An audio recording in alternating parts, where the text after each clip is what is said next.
Naglabas ng show cause orders ang House Tri-Committee laban sa ilang social media personalities. Matapos nga ang kanilang hindi pagdalo sa unang pagdinig. Hinggil yan sa fake news, misinformation at disinformation sa online platforms.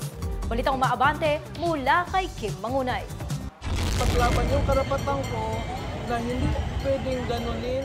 Naglabas ng katakot-takot na show cause orders ang House Tri-Committee laban sa ilang social media personalities. Ito ay dahil sa hindi paglitaw ng ilang vloggers sa unang pagdinig laban sa paglaganap ng fake news, misinformation at disinformation sa online platforms. Batay sa show cause order, pinatatawag sina Elizabeth Joey Cruz, June Abines, Mark Anthony Lopez, dating Press Secretary Attorney Trixie Cruz Angeles, Richard Mata, Aaron Peña, Crized Loretta Chu, Suzanne Batala at Ethel Garcia.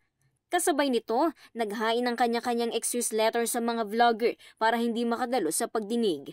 Kinwestiyon naman ni Attorney Trixie ang pagiging legal ng pagdinig na umano'y paglabag daw sa karapatang pantao, partikular na sa malayang pagpapahayag.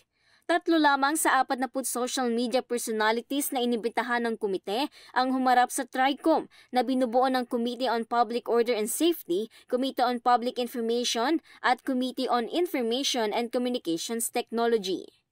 Ako si Kim Mangunay ng Abante Radyo. Ito ang balitang mabilis, mabangis at walang mintis.